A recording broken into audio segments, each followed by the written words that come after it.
Chinese infrastructure vs US infrastructure. China's construction has shocked the American engineers. Why is this? Who do you think is the real superpower? Today we are in a neutral position to learn about the infrastructure of both countries, and maybe you will find the answer here.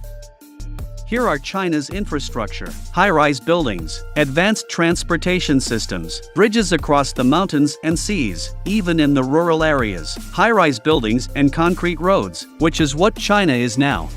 Since 1980, in just 30 years, China has built huge buildings at an amazing speed, and the urban transportation, energy, communications, technology, engineering, airports, hospitals, shopping malls and military affairs are all developing rapidly. No other country in the world can develop as fast as China can develop. China now has the world's largest highway network, a railway network, and a total of more than 140,000 kilometers of expressways. It is no exaggeration to say that 8 of the 10 highest bridges in the world are in China. They build bridges through mountains and rivers, even in the dangerous cliffs and valleys. China takes decades to build them as long as it benefits the people, because the Chinese government's philosophy of work is to serve the people of the whole country. Only when the people live a happy life can the country get better and better.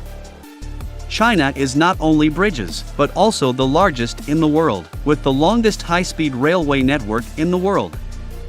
In just a decade, its railway mileage has increased by 1.1 million kilometers, equivalent to 27 laps around the Earth's equator. Among them, China's high-speed rail has exceeded 40,000 kilometers. No country in the world can rival China. People who have been to China will know that China's infrastructure cannot be finished for 3 days and 3 nights. If you think they are still very backward and think the Chinese people are still eating bananas, it would be wrong. They have created one world miracle project after another, and even shocked the American engineers and many countries in the West. And many people do not believe this fact, but in fact it is happening.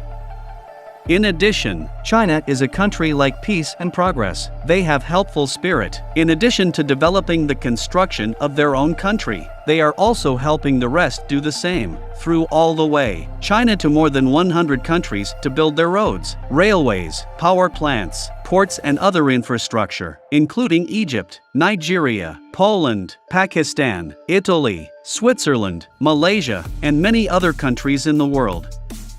Like the Central Tower of Egypt's new capital, a desert project, and the port of Colombo, Sri Lanka, which China has helped them complete.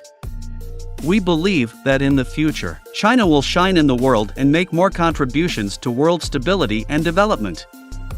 Now let's look at the streets of the United States. These are the poor areas of the United States of America. And America spent $2.5 trillion on the war in Afghanistan. Wouldn't it be better if the money was spent on American infrastructure? But this is the state of the United States today, with excessive social civil unrest, racial discrimination and peace, and unequal political parties. People can go out of the street with guns. Girls dare not go out alone at night, and people here enjoy violence and decadent culture. When the United States puts ambitions in other countries, internal infrastructure is on the verge of collapse. A divided country, unable to reach an agreement, a country that provoked disputes in the world, has lost its position and power in the world.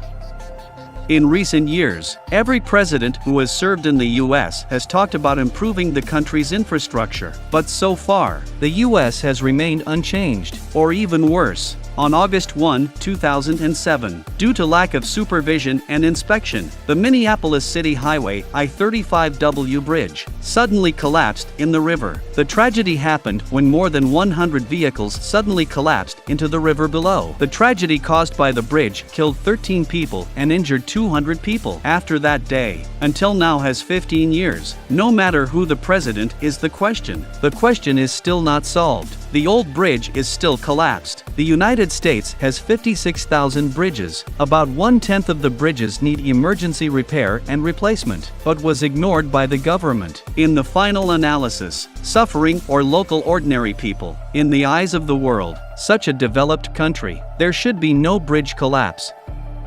Now the United States is increasingly in debt. $30 trillion in debt is a staggering figure. When will the money be paid off? If the debt is more, the life pressure of the American people will be greater. So when will the American infrastructure recover? China has invested heavily in its infrastructure because it understands that good infrastructure is good for economic growth. The American infrastructure is huge, but mostly old and has poor repair, and requires a lot of money to repair, rebuild, or replace. But they don't. But they will spend trillions of dollars on guns, bullets, and war, in a very sad state. China every day is busy with new infrastructure and improvement. As long as it is beneficial to the people, they are at huge cost. Now China's rural construction than urban. Now China's rural, like Crossfalls Village, have special garbage recycling station. People can walk leisure. Rural mud road built the cement road. Rural beauty let many young people will go back to the countryside on holiday. If old America can't find a worse place in China, perhaps China's system itself is better than the United States, whose so-called democracy makes it a dangerous country. Now China is a very safe country, and the police and people here are very law-abiding. China is the safest country I have ever seen in the world. At night, people can have supper on the streets, which is not experienced in the United States. If you like my video, please comment below and don't forget to subscribe. Thanks for watching.